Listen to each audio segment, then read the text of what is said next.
lovely people. You are once again welcome to my IELTS teaching tutorials.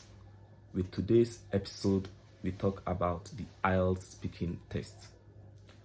Now, whether you are taking the IELTS academic, the IELTS general, the computer delivered IELTS, or the paper-based IELTS test, the speaking section is the same for everybody. Do you know what happens leading up to the speaking test, during the speaking tests, and after the speaking test? That's what we are going to find out in this lesson. Now, I've taken the IELTS test 2 times for research purposes because I think every IELTS teacher should have taken the IELTS test, don't you? Now, leading up to the test, I got a little bit nervous. This is very normal. Let's talk about that. Before your speaking test, okay, so I've got a few things to tell you about leading up to your speaking so you can calm your nerves. First, you will be given a day and a time for your speaking test. Your speaking test will usually come after the other parts of the test. So make sure you give yourself plenty of time to get to the testing center. Make sure you bring your ID, maybe it's your passport or your Ghana card, and finally an examiner will come to collect you. Okay, just a little bit tip here. When the examiner comes and gets you and you are walking together to the speaking test room, don't suck up them. Be very friendly, but don't try to make small talk at this stage. You can't impress the examiner here. What you want to do is to impress the examiner in the actual test. Certainly respond to them if they ask any question. But as I said, no small talk here. Okay, let's imagine now you are in the speaking test room. During the speaking test, at this point, when you are sitting down, the examiner will ask to see your passport or your Ghana card and confirm some details with you. Then part 1 of the speaking test will begin with some pretty straightforward questions that you can think of as a small talk. Do you live in an apartment or a house? Are you a student? Part 1 of the IELTS speaking will always start with these questions. And the questions will suddenly change direction. And the examiner will say, let's talk about art, or let's talk about the rain. Or the examiner will ask you some pretty straightforward questions about one of these topics where you need to give your personal views and opinion. Okay, so after small talk, or after the part 1 of the test, the examiner will then move on to the part 2. The part 2 is a 2-minute talk. So the examiner will hand you a piece of paper, a pen, and give you a task card. And that looks like some essay type question. The task card will include a prompt, 3 dot points, and an additional sentence. You will have 1 minute to prepare about the particular topic you are given there.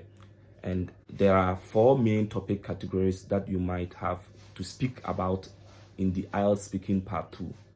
They include people, places, objects, or events. So out of those 4 categories, you will have to talk about a specific thing or a specific topic, such as a friend, a library, or a gift, or a wedding. Or the task card you are given might ask you to speak on any of these topics. So after you've done your 2 minutes amazing talk, the examiner might give you a couple of follow-up questions. And after that, you finish with the part 2. So you move on to the part 3, deep discussion. So in this part of the test, part 3, you are going to have a dialogue with the examiner, back and forth conversation. And the questions that the examiner will ask you will carry on from the task card that you've looked up in the part 2. So for example, asked about an advertising, or in your task card, you talked about teacher. You will now talk about more broadly discussion about education, and this is where it gets a little bit more abstract. You might need to define something or explain something or argue for something. Something like list something, classify something, compare and contrast something, or describe something. For example, the examiner might ask you, what is an advertisement? Why do you think advertisements work? Do you think TV ads or internet ads are more effective? What types of advertisements are there? Are logos on clothes, such as t-shirts, or a form of advertisement? How advertisements has changed in the last few decades? What makes an effective advertisement? It's worth pointing out that in that part 3, you are giving answers. There is no incorrect or correct answers. You are being graded on your language skill. So try and talk as broad as you can. Don't try to give correct answers. That will limit you. If you can lie to give answers that are broad, you should do, because you are being tested on your language skills. Let's talk about that in more details. Scoring IELTS speaking is not scored arbitrarily. That is, there is a certain way that IELTS examination or the IELTS examiners mark you, and it's based on 7 key factors: the fluency, the coherence, the vocabulary range, the vocabulary precision, your grammatical range, your grammatical accuracy, and your pronunciation. Number 1, fluency. This means that you speak with no or little hesitation, very few or r, and also you speak at a moderate pace and not too fast and not too slow. Number 2, coherence. Coherence means that your phrases and your sentence or your ideas flow logically from one part to the next. Number 3, vocabulary range. Vocab range means that you have a broad repertoire of words that you can use to express yourself clearly. Number 4, vocabulary precision.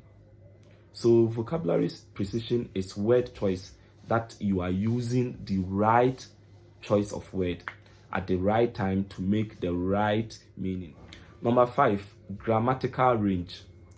Grammatical range means that you use a variety of different sentences types.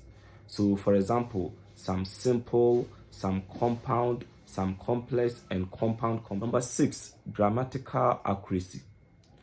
Grammatical accuracy means that you get your verb tenses right, your prepositions. If you are creating a question or negative sentence, you get that right as well. All of the little bits and pieces of grammar. Number 7, pronunciation. Pronunciation means that you can make all of the 44 individual sounds of the English. Okay, so I've given you a nice broad overview of what happens leading up to your test, during and after your speaking test. Now, the best thing you can do is to learn the methods lesson. These are the strategies or the approaches to the different parts of the speaking test. Keep practicing. I'm sure you'll get a great score. My name is Shad. I'll see you soon. Bye-bye.